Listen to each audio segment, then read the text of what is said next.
kwa habari ya ukuu. Ukuu, watu wa Mungu, sio umaarufu. There is a difference between ukuu na umaarufu. Unaweza kuwa mtu maarufu lakini usiwe mtu mkuu.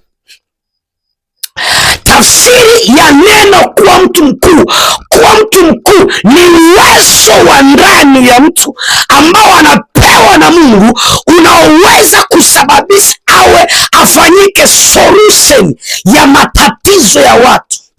Hauwezi kuitwa mtu mkuu ikiwa hakuna jambo ambalo unaitatua kwa jamii yako. Mantori bashanda gadabai. Nisikilize, kuwa mtu maarufu, nisikize, kuwa mtu maarufu, unaweza kuwa mtu maarufu muda wowote ule. Wewe ukitaka kuwa mtu maarufu, amua tu siku moja, vua hata nguo, tembea uchi barabarani, utakuwa mtu maarufu sana siku hiyo. Yaani utapostiwa kila kona, au ufanye kituko chochote kile mbele za watu, utakuwa mtu maarufu sana. Yaani watakujua kila kona duniani. Lakini napozungumza kuwa mtu mkuu, kuna mtu ambaye anaweza kawa ni mkuu lakini sio mtu maarufu. Nisikilize mtu wa Mungu, kuwa mtu mkuu ni tofauti na kuwa mtu maarufu. Unaweza ukawa mtu mkuu lakini wakati huo ni mtu maarufu, lakini unaweza ukawa mtu maarufu ila usiwe mtu mkuu. Nimesemaje? Kuwa mtu mkuu ni uwezo wa kupewa, ni uwezo uliomo ndani yako wa kutatua matatizo ya watu au kuleta solution ya jambo fulani. Ukifanikiwa kuleta solution ya jambo fulani, wewe ni mtu mkuu tayari. Bwana pewe sifa. Haleluya, watu wa Mungu. So kuna namna ambayo unapaswa kuishi ili ikutengeneze kuwa mtu mkuu.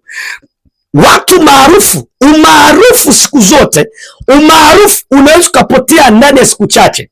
Yaani umaarufu unaweza kupokea ndani ya wiki moja na ukaisha ndani ya wiki hiyo hiyo. Wiki moja. Bwana pewe sifa sana. Lakini ukuu ni kitu ambacho my friend akipotei kirahisi. Mungu akisha kufanya kuwa mtu mkuu, yani mpaka utolewe kwenye hiyo position, manake kuna kitu umekifanya ambacho kimemchukiza Mungu. Bwana pewe sifa sana. Haleluya. So Mungu alituumbia ndani yetu uwezo wa kuwa watu wakuu. Hatujaumbiwa kuwa watu wa kawaida. Haleluya, watu wa Mungu. Yeremia sura ile 29, Mungu anasema mawazo ninayowazia ninyi.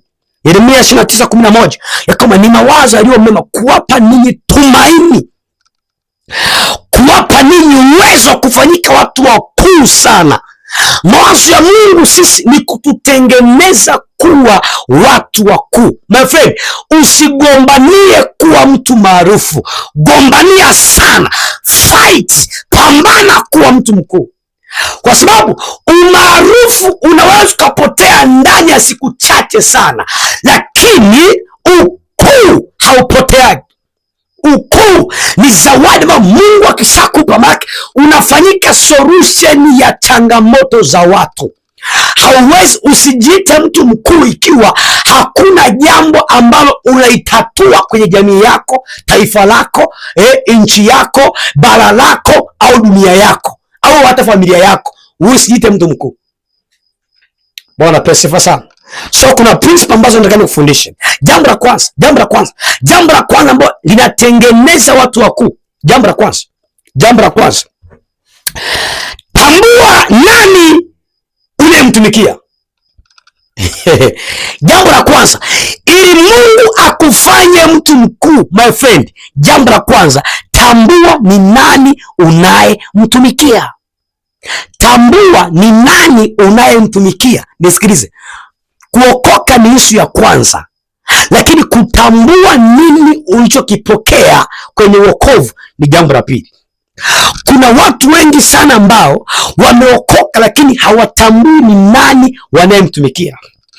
Yaani mtumishi ni mwimbaji lakini ajui nani anayemtumikia. Nisikilize,